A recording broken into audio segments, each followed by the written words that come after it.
को धन्यवाद दिए पुणी आपण मान समस्त को बाइबल लवर्स ट्यूटोरियल रो आज अध्याय रे स्वागत जनाउछि। प्रभु आपण मान प्रत्येक को बाहुल्य रूपे आशीर्वाद करंतु। आज आमे सत्य समाचार अध्ययन करिवा में जाउछु। प्रतिदिन वाक्यर सत्यासत्य को आमे अध्ययन करि जाउछु। आज सत्य समाचार रो 46 अध्याय रे आसीछु। आज रो प्रसंग होछि पाप क्षमा केउठी मिले। पाप क्षमा केउठी मिले। प्रत्येक धर्म रे गोटे नुआ नुआ पाठ पढ़ाती। एमिति कले पाप क्षमा मिले, सेमति कले पाप क्षमा मिले। ता शास्त्र भित्तिक नुहे, ता काल्पनिक भाव रे कुहा जाए जे पाप क्षमा एठी मिले सेठी मिले। आमे गत दिन मान को देखुतिलु लोक माने पाप धोइबा पई कोटि कोटि लोक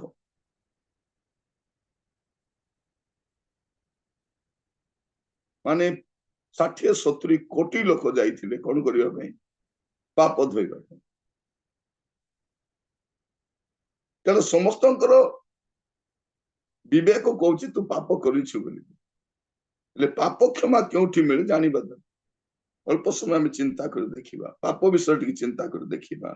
जदि आपण देखिबे गीत संहिता तार 90 तार 8 पद, गीत संहिता 90 रो 8 देखिबा।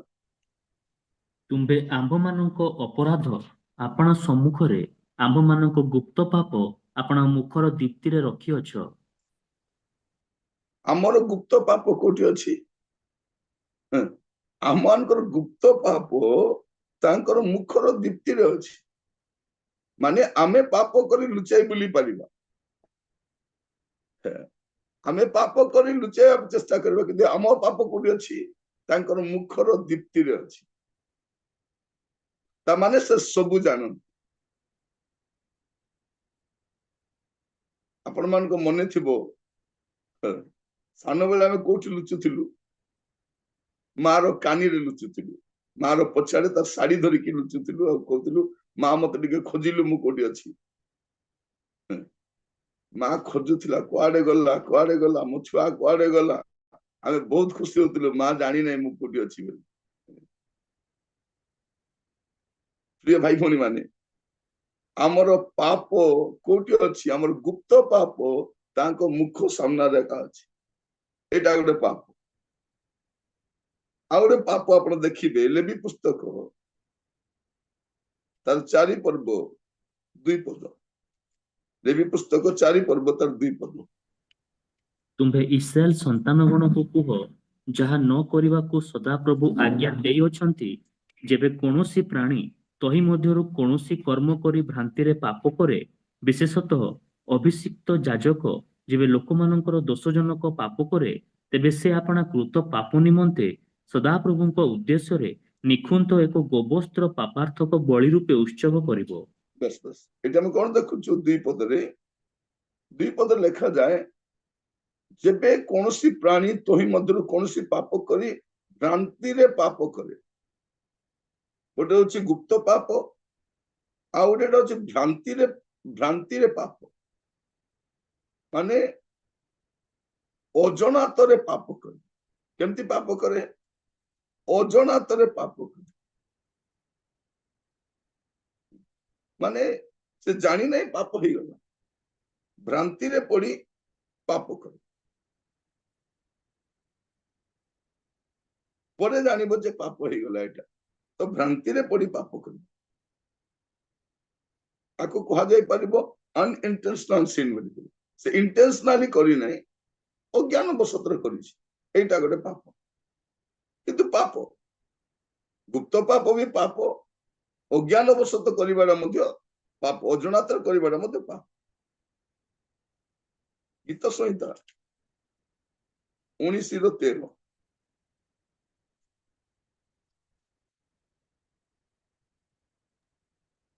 दुसाहस जनित सबु पापरु ही आपण दास को अटकाई रख।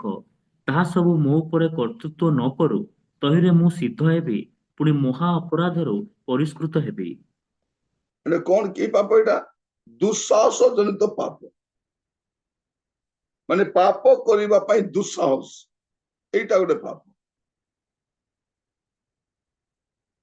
ବାଇବଲରେ ଆମେ ଅନେକ ପ୍ରକାର ପାପ ଗୁଡାକ ଦେଖୁଛୁ। ତାରି ମଧ୍ୟରେ ଗୋଟେ ହଉଛି ଗୁପ୍ତ ପାପ, ଗୋଟେ ହଉଛି ଅଜ୍ଞାନ ବଶତ କରିବା ପାପ, ଆଉ ଗୋଟେ ଦୁଃସାହସ ଜନିତ ପାପ। ଆଉ ପାପ ତ ପାପ ପାପ ପାପ ଅଟେ। ଆଉ ସବୁ ପାପ ଗୀତ ସଂହିତା ତାର 51 ପଦ, ଗୀତ ସଂହିତା 51 ତାର 4। ମୁଁ ତୁମ୍ଭ ବିରୁଦ୍ଧରେ କେବଳ ତୁମ୍ଭ ବିରୁଦ୍ଧରେ ପାପ କରିଅଛି, ଆଉ ତୁମ୍ଭ ଦୃଷ୍ଟିରେ ଯାହା ମନ୍ଦ ତାହା ହିଁ କରିଅଛି, ଯେ ତେଣୁ ତୁମ୍ଭେ କଥା କହିବା ବେଳେ ଧାର୍ମିକ ଓ ବିଚାର କରିବା ବେଳେ ନିର୍ଦ୍ଦୋଷ ହେବ। ପାପ କଣ? ପାପ ଈଶ୍ୱରଙ୍କ ବିରୁଦ୍ଧରେ, ମୁଁ ତୁମ୍ଭ ବିରୁଦ୍ଧରେ, କେବଳ ତୁମ୍ଭ ବିରୁଦ୍ଧରେ ପାପ କରିଅଛି। ଆମେ ପାପ କରୁ, ଏ ପାପଟା କେବଳ ଈଶ୍ୱରଙ୍କ ବିରୁଦ୍ଧରେ କରୁ। ଆପଣ ଈଶ୍ୱରଙ୍କ ବିରୁଦ୍ଧରେ ପାପ କରିବେ, ଆଉ କୁ ବନ୍ଧରେ ଯାଇ ବୁଡିଦେଲେ ହେଇଯିବ? ମୁଁ ଈଶ୍ୱରଙ୍କ ବିରୁଦ୍ଧରେ ପାପ କରିବି, ଆଉ କୁ ହ୍ରଦରେ ଯାଇ ବୁଡିଦେବି, କୁ ନଦୀରେ ଯାଇ ବୁଡିଦେବି, କେମିତି ହବ? ଆପଣଙ୍କୁ ଈଶ୍ୱରଙ୍କ ପାଖକୁ ଯିବା ପାଇଁ ପଡିବ। ମୁଁ ଯଦି ହେବଲ ଭାଇଙ୍କ ବିରୁଦ୍ଧରେ ପାପ କରିଛି, ମତେ ହେବଲ ଭାଇଙ୍କୁ ଯାଇ କ୍ଷମା ମାଗିବାର ଅଛି।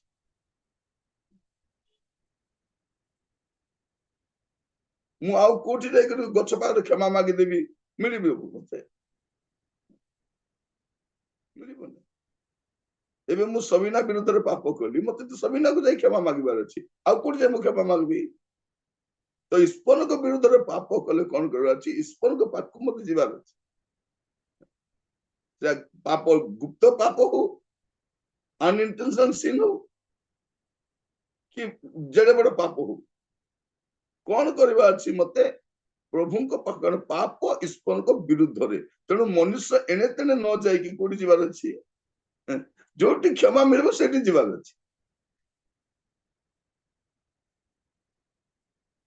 ପ୍ରିୟ ଭାଇ ଭଉଣୀ ମାନେ,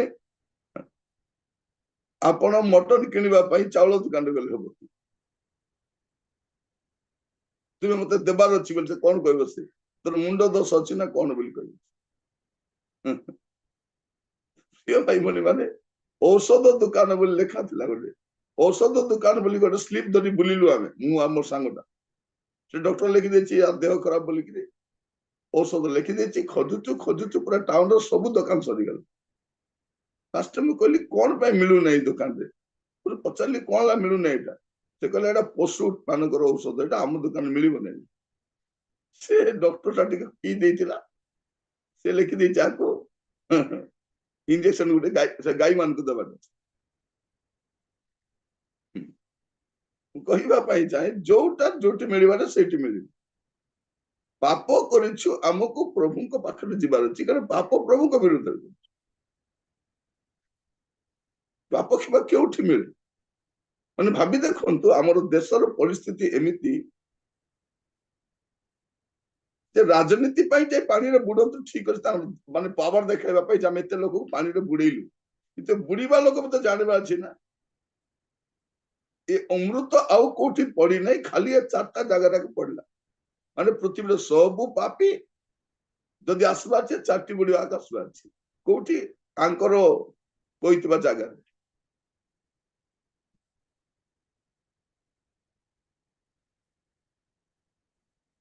ମାନେ 4 ବର୍ଷକୁ ଥରେ ଯାଇ କ୍ଷମା ମାଗିବାର, ତା ମଝିରେ ମରିଗଲେ ଗଲା ସେ। ମାନେ ଆପଣ ଚିନ୍ତା କରନ୍ତୁ, ଏ ବାକି ଲୋକ ତ ବ୍ୟବସାୟୀକରଣ କଲେ, ଏ ଡକ୍ଟର ମାନଙ୍କୁ କଣ ହେଲା? ଏ ଇଞ୍ଜିନିୟର ମାନଙ୍କୁ, ଏ ଆଇଏଏସ୍ ଅଫିସର ମାନଙ୍କୁ, ଏ ସାଇଣ୍ଟିଷ୍ଟ ମାନଙ୍କୁ, ଫିଲ୍ମ ଷ୍ଟାର ମାନଙ୍କୁ ଛାଡ ତାଙ୍କର କଥା।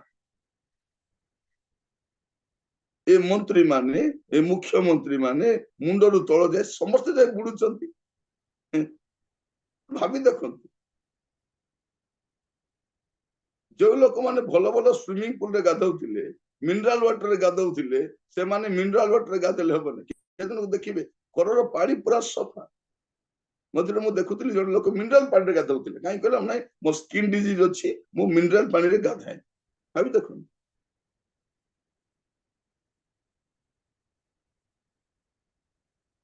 ଏମିତି ଗାଧେଇବା ଲୋକ, ଏତେ ପରିଷ୍କାର ପାଣିରେ ଗାଧେଇବା ଲୋକ, ଆଙ୍କୁ କିଏ ଭୂତ ପଶାଇଲା ଯେ ଗୁଅ ପାଣିରେ ଗୋଟେ ବାମେଇ ଯାଇଥିଲେ? ମୁଁ କହୁନି, ଶଙ୍କରାଚାର୍ଯ୍ୟ ନିଜେ କହୁଛନ୍ତି ସେ ପାଣି ଗୁଅ ପାଣିଟା ମଳଯୁକ୍ତ ପାଣି ଥିଲା। ପାପ କ୍ଷମା କୋଉଠି ମିଳେ? ମୋର ପ୍ରିୟ ମାନେ, ଏଇଟା ଦୁଃଖର ବିଷୟ ଯେ ଆମ ଦେଶର ଏତେ କୋଟି ଲୋକ ବି ଜାଣନ୍ତି ନାହିଁ ଯେ ପାପ କାହା ବିରୁଦ୍ଧରେ ହେଇଛି, ପାପ କୋଉଠି କ୍ଷମା ମାଗବାକୁ ଯିବାର ଅଛି, ପାପ କ୍ଷମା କୋଉଠି ମିଳେ, ଏଇଟା ସବୁଠୁ ମୂଳ ବିଷୟ। ମୁଁ ଆପଣଙ୍କୁ କହିବା ପାଇଁ ଚାହେଁ, ଏଇ ପରିସ୍ଥିତିଟା ଆମେ ବୁଝିବାର ଅଛି। ପାପ କ୍ଷମା, କାରଣ ପାପ ହଉଛି ଈଶ୍ୱରଙ୍କ ବିରୁଦ୍ଧରେ। ସେ କଣ କହୁଛନ୍ତି? ମୁଁ ତୁମ୍ଭ ବିରୁଦ୍ଧରେ, କେବଳ ତୁମ୍ଭ ବିରୁଦ୍ଧରେ ପାପ କରିଅଛି। ତୁମ୍ଭ ବିରୁଦ୍ଧ, ଈଶ୍ୱରଙ୍କ ବିରୁଦ୍ଧରେ ପାପ। ଗୀତ ସଂହିତା 130 ତାର 4 ପଦ। ଗୀତ ସଂହିତା 130 ତାର 4। ମାତ୍ର ତୁମ୍ଭକୁ ଯେପରି ଭୟ କରାଯାଏ, ଏଥିପାଇଁ ତୁମ୍ଭଠାରେ କ୍ଷମା ଅଛି। କ୍ଷମା କୋଉଠି ଅଛି? କ୍ଷମା ଈଶ୍ୱରଙ୍କ ଠାରେ ଅଛି। କ୍ଷମା ଆଉ କାହାଠାରେ ନାହିଁ, କାରଣ ଆମେ ପାପ ତାଙ୍କ ବିରୁଦ୍ଧରେ କରିଛୁ, ଆଉ ସେ କ୍ଷମା କରିବାର ଅଧିକାର ବି ସେ ହିଁ ରଖିଛନ୍ତି। କ୍ଷମା କରିବାର ଅଧିକାର ବି ସେ ହିଁ ରଖିଛନ୍ତି।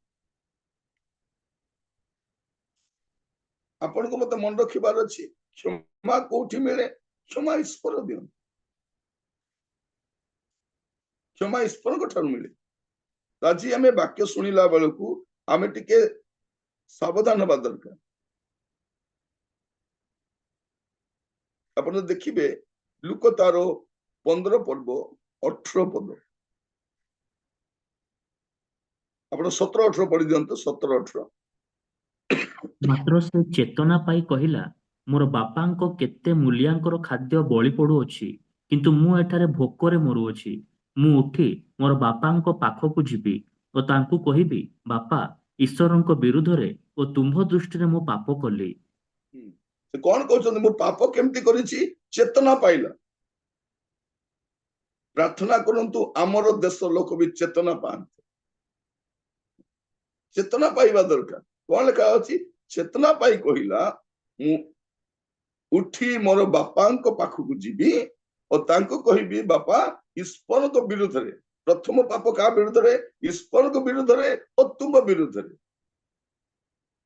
ମୁଁ କହୁଥିଲି, ଯଦି ମୁଁ ହେବଲ ଭାଇଙ୍କ ବିରୁଦ୍ଧରେ ପାପ କରିଛି, ସବିନା ବିରୁଦ୍ଧରେ ପାପ କରିଛି, ପାପ ତ ଈଶ୍ୱରଙ୍କ ବିରୁଦ୍ଧରେ। ତ ପ୍ରଥମରେ ମୁଁ ଈଶ୍ୱରଙ୍କୁ କ୍ଷମା ମାଗିବି, ତାପରେ ଯେ ହେବଲ ଭାଇଙ୍କୁ କ୍ଷମା ମାଗିବି, ମୋ ବାପାଙ୍କ ପାଖକୁ ଯିବି କ୍ଷମା ମାଗିବି। ତ ପ୍ରଥମେ କାହା ପାଖକୁ? ଈଶ୍ୱରଙ୍କ ପାଖକୁ ମତେ ଯିବାର ଅଛି କ୍ଷମା ମାଗିବ, କାରଣ ସେ ହିଁ କ୍ଷମା ଦେଇପାରନ୍ତି। ତୁମ୍ଭ ଠାରେ କ୍ଷମା ଅଛି। ପ୍ରଥମ ଯୋହନ 2 ପର୍ବ 12 ପଦ। ପ୍ରଥମ ଯୋହନ 2 ପର୍ବ 12 ପଦ। ବତ୍ସଗଣ, ମୁଁ ତୁମ୍ଭମାନଙ୍କ ନିକଟକୁ ଲେଖୁଅଛି, କାରଣ ତାହାଙ୍କ ନାମ ସକାଶେ ତୁମମାନଙ୍କର ପାପ କ୍ଷମା ହୋଇଅଛି। କଣ ହେଇଛି? ତାହାଙ୍କ ନାମ ସକାଶେ, ଖ୍ରୀଷ୍ଟଙ୍କ ନାମ ସକାଶେ ଆମକୁ କ୍ଷମା ମିଳେ। ତାହାଙ୍କ ନାମ ସକାଶେ ତୁମମାନଙ୍କର ପାପ କ୍ଷମା ହୋଇଅଛି। ମାନେ ତାହାଙ୍କ ନାମରେ ଆମେ ପିତାଙ୍କ ବିରୁଦ୍ଧରେ ପାପ କରିଛୁ, ଆଉ ଆମର ପ୍ରାୟଶ୍ଚିତ କିଏ? ପ୍ରଭୁ ଯୀଶୁ ଖ୍ରୀଷ୍ଟ। ତେଣୁ ତାହାଙ୍କ ନାମରେ ଆମେ କ୍ଷମା ମାଗୁଛୁ। କଣ କରୁଛୁ? ପିତା, ଯୀଶୁଙ୍କ ନାମରେ ମତେ କ୍ଷମା କର, କାରଣ ସେଇ ନାମରେ ଆଜ୍ଞା କ୍ଷମା ଅଛି। ଯୀଶୁଙ୍କ ନାମରେ ହିଁ କ୍ଷମା ଅଛି। ପିତାଙ୍କ ଠାରେ କ୍ଷମା ଅଛି, ଯୀଶୁଙ୍କ ନାମରେ ଆମେ କ୍ଷମା ପାଉ। ଆଉ ପୁଣି ଥରେ କହି ରଖେ, ଯୀଶୁ ଖ୍ରୀଷ୍ଟିଆନ ମାନଙ୍କର ପ୍ରଭୁ ନୁହେଁ। ଯଦି ଏଇଟା ପ୍ରଚାର କରିବେ ନାହିଁ ଯୀଶୁ ଖ୍ରୀଷ୍ଟିଆନ ମାନଙ୍କ ପ୍ରଭୁ ବୋଲିକରି, ତାଙ୍କର ପ୍ରଭୁ ଚଳିବନି। ଏଇଟା ସମସ୍ୟା। ଈଶ୍ୱର 33 କୋଟି ନଥାନ୍ତି, ଈଶ୍ୱର ଜଣେ ଥାନ୍ତି। କୋଟି କୋଟି ଈଶ୍ୱର କଣ ପାଇଁ ଥାନ୍ତି? ତାଙ୍କୁ ବି ପଚାର, କିଏ ଈଶ୍ୱର? ସିଜନ ଅନୁସାରେ ଗୋଟେ ଗୋଟେ ଈଶ୍ୱର।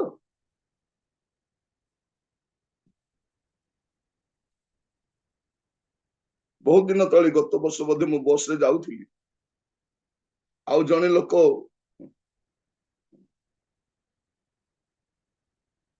ଶିବରାତ୍ର ଖୋଲିକି କହିଦଉଛି, ଶିବରାତ୍ର ଯାଇଥିଲା ଆଉ ଫେରୁଛି, ଫେରିଲା ବେଳକୁ ପୁରା ଗର୍ବରେ ଫେରୁଛି। ଆଉ ସେ ଆତ୍ମା ତ ଅଛି, ଗର୍ବରେ ସେ ବସ୍ ବାଲା କହୁଛି, ଏ ରଖ ମୁଁ ଚା ପିଇବା ପାଇଁ ଯିବି। ଚା ପିଇ ଆସୁଛି, ଡ୍ରାଇଭର ଦେଖୁଛନ୍ତି, ତାକୁ ଆସିଲେ ତାପରେ ଏଠିକି ରଖ ମୁଁ ବାହାର ଯାଇ ଆସେ, ଯାଇ ଆସୁଛି, ବୁଲୁଛି, ଚଢୁଛି, ସେଇ ସ୍ପିରିଟ ଅଛି ତ ପୁରା ଗର୍ବରେ ଯିବା ଆସିବା କରୁଛି। ତା ପଛ ସିଟରେ ମୁଁ ବସିଛି, ସେ ଜଣଙ୍କ ସହିତ ବସିଛି। ଜଣେ ପଚାରିଲେ ଭଦ୍ର ବ୍ୟକ୍ତି, ତୁମେ କୁଆଡେ ଯାଇଥିଲ?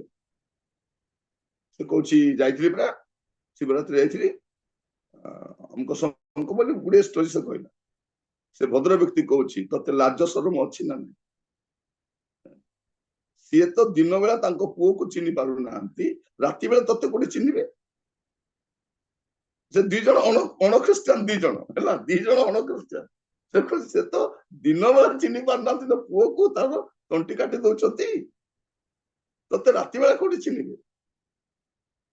ମୂର୍ଖ ନଥିଲେ ସେ ତାକୁ ଗାଳି କଲା। ଏ ଶିକ୍ଷିତ ଲୋକ, ଇଏଟା ଯାଇଛି ଟିକେ ଯାଇଛି, ଇଏ କରୁଛି, ତୋର ମୁଣ୍ଡରେ ମସଲା ଅଛି ନା ନାଇଁ? ଦିନ ବେଳା ତ ସେ ତାଙ୍କ ପୁଅକୁ ଚିହ୍ନି ପାରୁନାହାନ୍ତି, ରାତି ବେଳା ତୋର ତ କଣ ଚିହ୍ନିବେ ରେ? ତାପରେ ଇଆଡୁ ସିଆଡୁ କଥା ହେଲା। ଏ ଭଉଣୀ ମାନେ ମଧ୍ୟ ସେଦିନ କଣ କରନ୍ତି, ଜାଗର ପାଗର କରି ବହୁତ ପ୍ରାର୍ଥନା କରନ୍ତି, ସେ ପୁଅ ଦେବେ ବୋଲି। କଣ ଦେବେ? ସେ ପୁଅ ଦେବେ। ଯଦି ସେ ପୁଅ ଦେଇଥାନ୍ତେ, ତାଙ୍କ ସ୍ତ୍ରୀ ଦେହର ମଇଳାରୁ ଛୁଆ ଜନ୍ମ କରିନଥାନ୍ତେ। ମାନେ ଅଜ୍ଞାନତାର ବି ଗୋଟେ ଚରମ ସୀମାରେ ଆମେ ବାସ କରୁଛୁ। ଯଦି ତାଙ୍କୁ ମାଗିଲେ ପୁଅ ଦେବେ, ତାଙ୍କର ସ୍ତ୍ରୀ ଦେହର ମଇଳାରୁ ଛୁଆ ଜନ୍ମ କରିନଥାନ୍ତେ। ଦୁଇ ଜଣ ପାଟି ତୁଣ୍ଡ ହେଲେ, ଇଏ କହିଲା, ସେ ଚୁପ ହେଇ ଶୁଣୁଛି, କିଛି କହିପାରୁନାହିଁ ସେ, କାରଣ ଇଏ ସିଦ୍ଧାର୍ଥ କହୁଛି, ଗାରେ ଗାରେ କହୁଛି, ସିଦ୍ଧାର୍ଥ କହୁଛି। ଆମେ କହିଲେ ସେ ପିଟିବାକୁ ଆସିବେ, ସିଏ ତାକୁ ବୁଝାଉଛି, ମୁଁ ପଛଆଡେ ଥିଲି, ଆଚ୍ଛା ମୁଁ ଟିକେ ନିଦରେ ଶୋଇବା ପାଇଁ ଚେଷ୍ଟା କରୁଥିଲି। ଏ ଦି ଜଣ ଚଲେଇଛନ୍ତି କଥାବାର୍ତ୍ତା।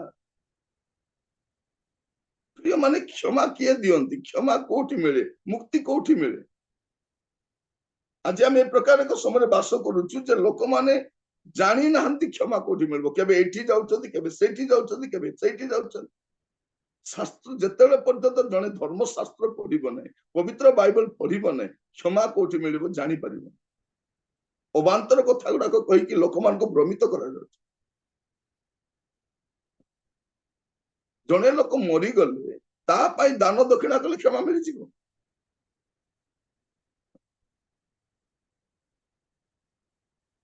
କ୍ଷମା କେମିତି ମିଳେ? କ୍ଷମା ପ୍ରଭୁଙ୍କ ଠାରେ ଅଛି, କ୍ଷମା ଯୀଶୁଙ୍କ ନାମରେ ମିଳେ। ଯଦି ଆପଣ ଦେଖିବେ ଏଫିସିଓ ତାର ପ୍ରଥମ ଅଧ୍ୟାୟ 7 ପଦ, ଏଫିସିଓ ତାର 1 ପର୍ବ 7 ପଦ।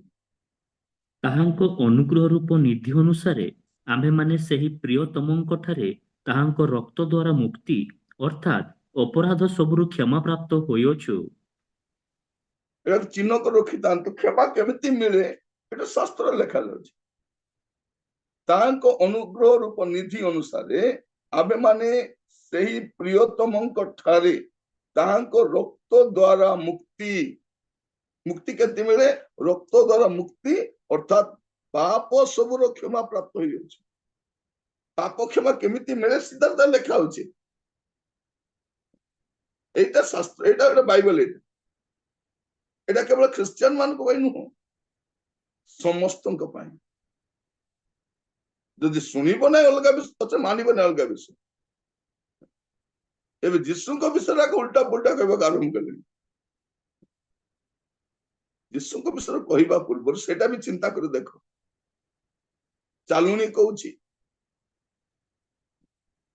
ତୁମେ ତ ଜାଣିନ ତୁମ ପ୍ରଭୁଙ୍କ ବିଷୟରେ। ପ୍ରଭୁ କିଏ ଜାଣିନ?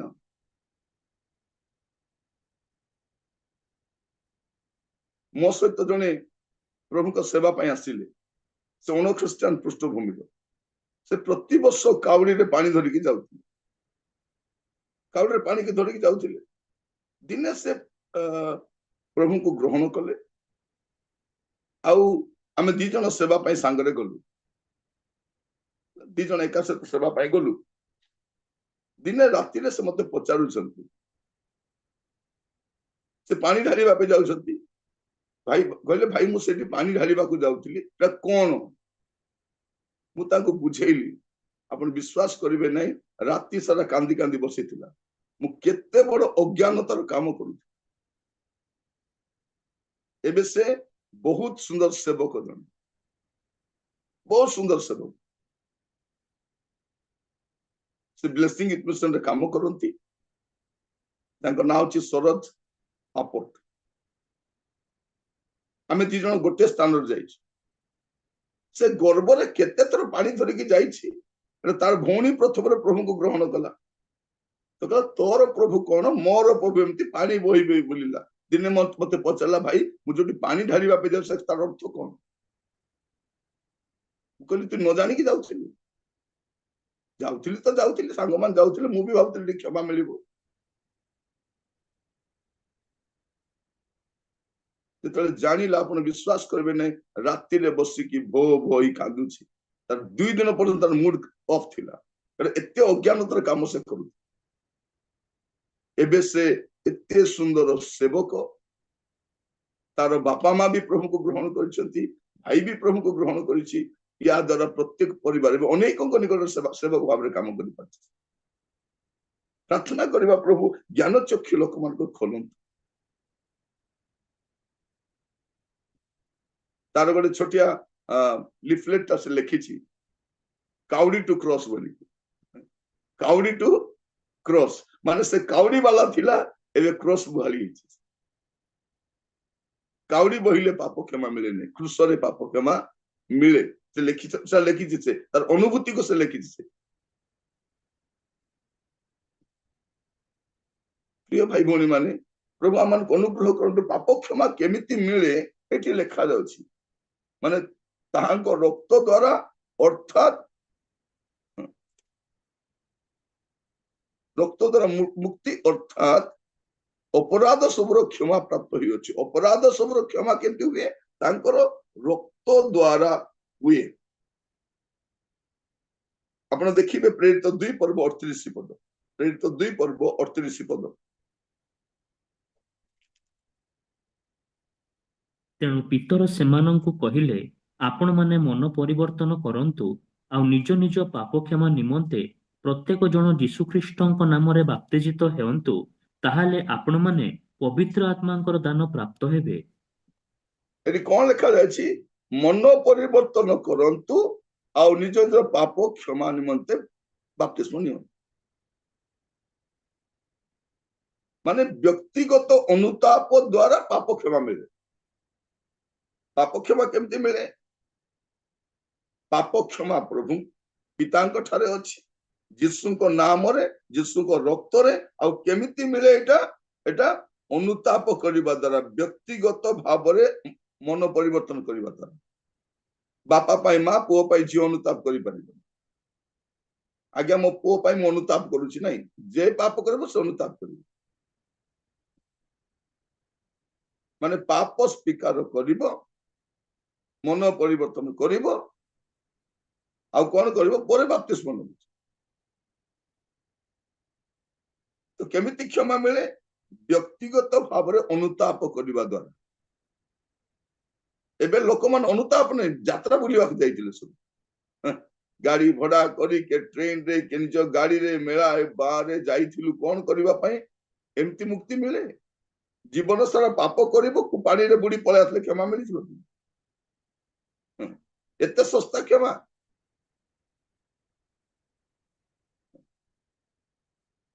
मझिरे जने कोन कहतला डिजिटल कुंभ स्नान बोल देखौतला डिजिटल मु देखुतिले सेटा गोटे डिजिटल माने कोन ता अकाउंट को पैसा पठे देबे केते गोटे कहूतिला से गुड अमाउंट ता कहतला एतिकी टंका एते टंका अकाउंट रे पठे देबो आ तमरो फोटोटा मते पठे देबो तम फोटो को नेकी मु कोन करबी सेठी मु बुडी देबी तमरो चिकी गोटे देखिबो देखिबो यदि मोर फोटो थिबो हां मोर फोटो गोटे मिलला एटा मोर फोटो हैला एटा मोर फोटो क्षमा केमती मिले आपण जाई परनांती देह सुस्थ अछि बा बेमार अछंती कि काम अछि किछि से कहूछि किछि असुविधा नहीं तुमे मोर अकाउंट को पैसा पठेबो आ तमर फोटो मोर मोबाइल रे पठे देबो तुम फोटो को मु वॉश करिकी से पानी रे बुडे देबे एटा कहबे डिजिटल लोक पठेइछंती माने मु पाप करबी पुनी फोटो पठेले फोटो को पानी रे बुडे देले क्षमा मिलिछि ଏତେ ବଢିଆ। ସେମିତି ତ ଡିଜିଟାଲ ଆମେରିକା ଦର୍ଶନ ମଧ୍ୟ କରିହବ। ଆମେରିକାରେ ଯିଏ ଅଛି ତାକୁ ଆପଣଙ୍କ ଫଟୋ ପଠେଇଦେବେ, ସେ ଆପଣଙ୍କୁ ଆମେରିକା ବୁଲେଇଦବ। ବୁଲେଇବ ନା ନାଇଁ? ଆପଣଙ୍କୁ ଫଟୋକୁ ଦେଖାଇବ, ଏଠି ଭାଇ ଏଇଠି ଏବେ ଅଛି, ଏବେ ହ୍ୱାଇଟ ହାଉସ ରେ ଅଛି, ଏବେ ଅମକ ଜାଗା ଗଲି, ଏବେ ସମକ ଜାଗା ଗଲି, ଫଟୋ ଦେଖୁଛି, ଯାହା ହଉ ମୁଁ ଆମେରିକା ବୁଲିକି। ପ୍ରିୟ ଭାଇ ଭଉଣୀ ମାନେ, ଗୋଟେ ଶିକ୍ଷିତ ପିଲାଟା ସେ କହୁଛି ଲୋକ ତାକୁ ପଇସା ପଠାଉଛନ୍ତି କଣ? ଡିଜିଟାଲ ଫଟୋକୁ ପାଣିରେ ବୁଡେଇ ଦେଲେ କ୍ଷମା ମିଳିଯିବ। ମାନେ ଭାବି ଦେଖନ୍ତୁ ଆମର ଦେଶ କେମିତି ଅଜ୍ଞାନତାରେ ବାସ କରୁଛି। ମୁଁ ଜାଣି ନାହିଁ ଏମାନଙ୍କ ଜ୍ଞାନ ଚକ୍ଷୁ କେବେ ଖୋଲିବ।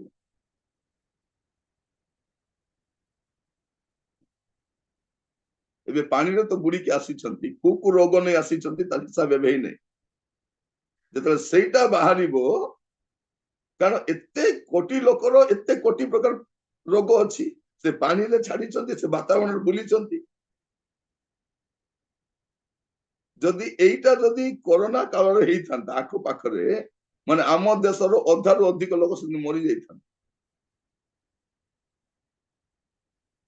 ମୁଁ ଜାଣେ ନା ପ୍ରିୟ ଭାଇ ଭଉଣୀ ମାନେ, କେବେ ପ୍ରଭୁ ଆମକୁ ଆମର ଲୋକମାନଙ୍କୁ ଜ୍ଞାନ ଚକ୍ଷୁ। ପାପ କ୍ଷମା କେମିତି ମିଳେ? ଆପଣଙ୍କୁ ବ୍ୟକ୍ତିଗତ ଭାବରେ ଅନୁତାପ କରିବା ପାଇଁ ପଡେ, ତେବେ ଯାଇକି କ୍ଷମା ମିଳେ। ପ୍ରଭୁ ଆମମାନଙ୍କୁ ଅନୁଗ୍ରହ କରନ୍ତୁ।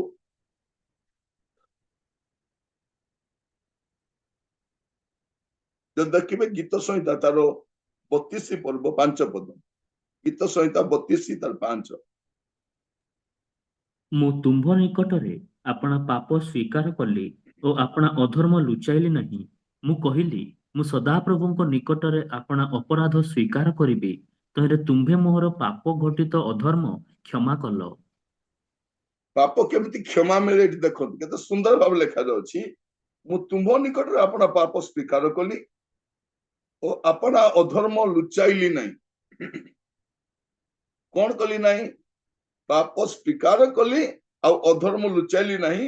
ମୁଁ କହିଲି, ମୁଁ ସଦାପ୍ରଭୁଙ୍କ ନିକଟରେ ଆପଣା ଅପରାଧ, କାହା ନିକଟରେ? ପୁରୋହିତ ନିକଟରେ ନୁହେଁ, ଯାଜକ ନିକଟରେ ନୁହେଁ। ମୁଁ କହିଲି, ମୁଁ ସଦାପ୍ରଭୁ ନିକଟରେ ଆପଣା ପାପ ସ୍ୱୀକାର କରିବି, ତହିଁରେ ତୁମ୍ଭେ ମୋର ପାପ ଘଟିତ ଅଧର୍ମ କ୍ଷମା କଲ। କ୍ଷମା କେମିତି ମିଳେ ପ୍ରିୟ ଭାଇ ଭଉଣୀ ମାନେ? ଏଇଟା ପାପ କେଉଁଠି ମିଳେ? ଆମେ ପାପକୁ ଲୁଚାଇ ପାରିବା ନାହିଁ, କିନ୍ତୁ କଣ କରିପାରିବା? ସ୍ୱୀକାର କରିପାରିବା। ପାପ ଲୁଚାଇବା ନାହିଁ, ପାପ ସ୍ୱୀକାର କରିବା। ପାପ ସ୍ୱୀକାର କରିବା। କଣ ଲେଖାଯାଉଛି? ପ୍ରଥମ ଯୋହନ ତାର ପ୍ରଥମ ଅଧ୍ୟାୟ 7 ପଦ ଆଉ 8 ପଦ 9 ପଦ। କିନ୍ତୁ ସେ ଯେପରି ଜ୍ୟୋତିର୍ନିବାସୀ, ଆମ୍ଭେମାନେ ଯଦି ସେହିପରି ଜ୍ୟୋତିରେ ଆଚରଣ କରୁ, ତେବେ ଆମ୍ଭମାନଙ୍କର ପରସ୍ପର ସହଭାଗିତା ଅଛି। ପୁଣି ତାହାଙ୍କ ପୁତ୍ର ଯୀଶୁଙ୍କ ରକ୍ତ ସମସ୍ତ ପାପରୁ ଆମ୍ଭମାନଙ୍କୁ ପରିଷ୍କାର କରେ। ଆମ୍ଭମାନଙ୍କର ପାପ ନାହିଁ ଏହା ଯଦି କହୁ, ତାହେଲେ ଆପଣା ଆପଣାକୁ ପ୍ରବଞ୍ଚନା କରୁ, ପୁଣି ଆମ୍ଭମାନଙ୍କ ଠାରେ ସତ୍ୟ ନାହିଁ। ଯଦି ଆମ୍ଭେମାନେ ଆପଣା ଆପଣା ପାପ ସ୍ୱୀକାର କରୁ, ତେବେ ସେ ଆମ୍ଭମାନଙ୍କର ପାପ କ୍ଷମା କରିବାକୁ ଓ ସମସ୍ତ ଅଧର୍ମରୁ ଆମ୍ଭମାନଙ୍କୁ ପରିଷ୍କାର କରିବାକୁ ବିଶ୍ୱସ୍ତ ଓ ନ୍ୟାୟବାନ ଅଟନ୍ତି। ଦେଖନ୍ତୁ କେତେ ସ୍ପଷ୍ଟ ଭାବରେ ଲେଖା ଅଛି। ଆଜିର ସତ୍ୟ ସମାଜର এই ଅଧ୍ୟାୟ ଆପଣଙ୍କ ପାଇଁ, ଆଉ ଆପଣଙ୍କୁ ଯୋଉମାନେ ପଚାରିବେ ପାପ କ୍ଷମା କେମିତି ମିଳେ, କୋଉଠି ମିଳେ, ଆପଣ ବୁଝାଇ ପାରିବେ ଆପଣଙ୍କ କଲିକୁ। এইটা ଦେଖେଇକି ରେଫରେନ୍ସ ଗୁଡାକ ଦେଖେଇକି କହିବେ, ନହେଲେ କହିବେ ତୁ କହିବୁ ମୁଁ ବିଶ୍ୱାସ କରିବି। ଆପଣ ନିଜେ କହିବେନି, ଶାସ୍ତ୍ର କଥା। ଆଉ ଈଶ୍ୱରଙ୍କ ବାକ୍ୟର ଶକ୍ତି ଅଛି, ନିରର୍ଥକ ହେଇ ଫେରି ଆସିବନି। ତେଣୁ ଏ ରେଫରେନ୍ସ ଗୁଡାକ ଅଣ୍ଡରଲାଇନ କରିଥାନ୍ତୁ, ଆବଶ୍ୟକ ସମୟରେ ଲୋକଙ୍କୁ ବୁଝେଇବା ପାଇଁ ଆପଣ କହିପାରିବେ। ଲୋକମାନେ କଣ ଲେଖାଯାଉଛି? ତାହାଙ୍କ ପୁତ୍ର ଯୀଶୁଙ୍କ ରକ୍ତ ସମସ୍ତ ପାପରୁ ଆମମାନଙ୍କୁ ପରିଷ୍କାର କରେ। ଯୀଶୁଙ୍କ ରକ୍ତ ଆମେ ସ୍ୱୀକାର କରିବା, ଲୁଚାଇବା ନାହିଁ। ଯୀଶୁଙ୍କ ରକ୍ତ ସମସ୍ତ ପାପରୁ। ଆପଣଙ୍କୁ କୋଉଠି ସ୍ନାନ କରିବା ଦରକାର ନାହିଁ। କିଛି ଲୋକ ଭାବନ୍ତି କଣ, ନାଇଁ ମତେ ମକ୍କା ମଦିନା ଗଲେ କ୍ଷମା ମିଳିଯିବ। किसी लोक कहउछन नै कुंभ मेला रे गले मते मिली जिवो के कहउछन नै से पर्वत रे गले मते पाप क्षमा मिली जिवो कोठी गले पाप क्षमा मिले पाप ईश्वर को विरुद्ध रे करिछु हमको ईश्वर को निकट को जीवा में पड़ी आउ यीशु को नाम रे यीशु को रक्त रे हमको क्षमा मिले आमे पाप को स्वीकार करिवार अछि पाप को घोड़ेबार नै पाप को स्वीकार करिवार अछि लेखा यीशु को रक्त आमान को समस्त पाप रे परिष्कार करे आउ जदि के कहबो मु पाप करि नै के पाप करि नै आमे तो जन्मजात पाप जो माने पानी रे बुड़ीबा पई जाई ना सन कहउछ आमे कोन पाप करछ हम जीवु समान सेत पे जाई ना एमाने पापी माने गले बाकी लोक जाई ना मोर कहिबार उद्देश्य आमे समस्त पाप करिछु आम समस्त को पाप स्वीकार करी क्षमा मागिबार अछि जदि आमे माने अपना अपना पाप स्वीकार करू पाप क्षमा केति मिले स्वीकार करू तेबे से आमन को पाप क्षमा करिबाकू और समस्त अधर्म रो आमन को परिष्कार करिबाकू विश्वस्त और न्यायवान अटंती क्षमा एमिति मिले एब्री तारो एब्री न प्रेरित 8 पर्व 22 पद देखिबे प्रेरित 8 पर्व 22 पद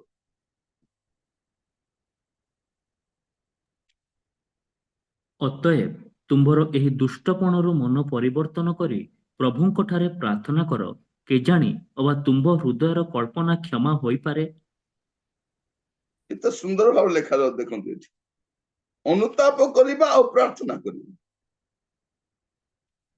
ପାପ କ୍ଷମା କେମିତି ମିଳେ ଅନୁତାପ କରିବା ଆଉ କ୍ଷମା ମାଗିବା ଅନୁତାପ ଅତଏବ ତୁମର ଏହି ଦୁଷ୍ଟପଣରୁ ମନ ପରିବର୍ତ୍ତନ କରି ପ୍ରଭୁଙ୍କ ଠାରେ ପ୍ରାର୍ଥନା ଦୁଷ୍ଟତାରୁ ମନ ପରିବର୍ତ୍ତନ ତାପରେ ପ୍ରାର୍ଥନା ତାପରେ କ୍ଷମା ମାନେ କଣ repent plus prayer is equal to forgiveness एमती तो नहीं जदि हमें गणित भलिया कले कोन करियबो repent plus prayer is equal to forgiveness ए दीटा कले क्षमा मिले अनुताप करिबा खाली अनुताप कले हेबने हां हां मु अनुताप करूची क्षमा मिलिबने अनुताप भी करिबा छी प्रार्थना भी करिबा छी केतनो प्रार्थना करिब अनुताप करिबे ने कोन कोन प्रार्थना करथि अनुताप करिबे ने केतनो अनुताप करिबे प्रार्थना करिबे ने हम कोन करिबा छी अनुताप भी करिबार अछि प्रार्थना भी करिबार अछि तबे जाय कोन मिले क्षमा मिले प्रभु मान को अनुग्रह करंतु आगामी समय रे आमे जेतेल भी कोनोसी पाप करू एटा होछि तार क्षमा पाइबार उपाय आमे लुचाई पारिबा नै कारण तांकर मुखर दीप्ति रे हमर पाप अछि आमे लुचाई पारिबा नै मु लुचाई पारिबेनी कारण प्रभु एते ज्योति रे वास करंती जे छोट छोट विषय भी देखा जाए तांको पाखरे आलोक आ अंधकार दुईटा समान से सर्वव्यापी अटंती से को गोटे जागारे नहांती को जागारे मोर प्रिय भाई भौणी माने आज वाक्य सुनिबा समय गोटे विषय चिंता कर रखु केबे भी कोनोसी पाप हेले लुचाइबा नै स्वीकार करिबा क्षमा मागिबा से क्षमा देबा पई विश्वस्त न्यायवान अटंती यीशु को रक्त रे परिष्कृत हो प्रभु जमान को अनुग्रह करंतु जेपर आगामी समय रे आमे एई उपाय रे हमर पाप क्षमा पाऊ आ अन्य को भी हमें बुझाई पारिबा जे भाई रे भौणी रे एमिति क्षमा मिले शास्त्र एटा कहूची नले एबे एठी बुडीबा पई गले तापर आउ कोठी जिबे तापर आउरी कोठी जिबे खाली घुरी बुलुथिबे एबे कोन कहउछंती एते लोक आसीले एते टंकार व्यापार हैला तमने तुम व्यवसाय करूथिल ट्रेन बाबद रे एति पैसा मिलला लोक एते होटल रे खाइले हम एते टैक्स पैसा पाइलु सेते पैसा पाइलु एते पैसा पाइलु ता माने तुम पैसा पाई करथलो भिड जमा प्रिय भाई भणी माने आम देशर दुर्गति आउ केते हेबो हम जानि न आमे आर्थिक भाव कांगाली ही गलुनी आत्मिक भाव भी कांगाली ही कौन हम आमर कर्तव्य प्रार्थना करवा और जेकोसी व्यक्ति आम सहित साक्षात करे पाप विषय बजग्रस्त होता है आप कहींपारे आम देख आम पाप ईश्वर विरुद्ध में ईश्वर ही आमको क्षमा देवे आ क्षमा पाइबार एटा होची उपाय आसंतु प्रार्थना करवा अनुग्रहकारी पिता परमेश्वर आपन को धन्यवाद दूची आपण वाक्य द्वारा आम सहित कथा पाप क्षमा क्योंठी मिले ता आपण शास्त्र रे लिखि देइछन प्रभु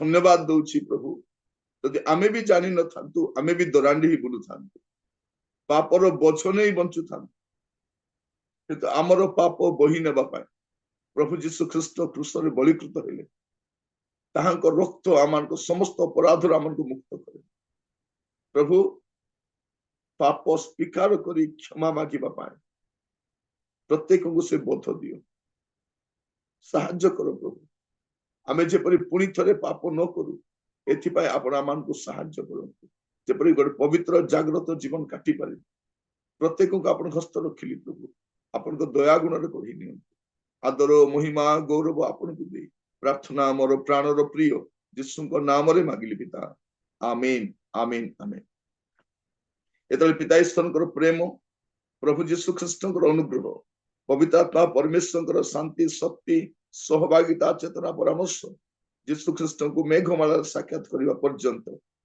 आम प्रत्येक सहवर्ती हूँ आमीन।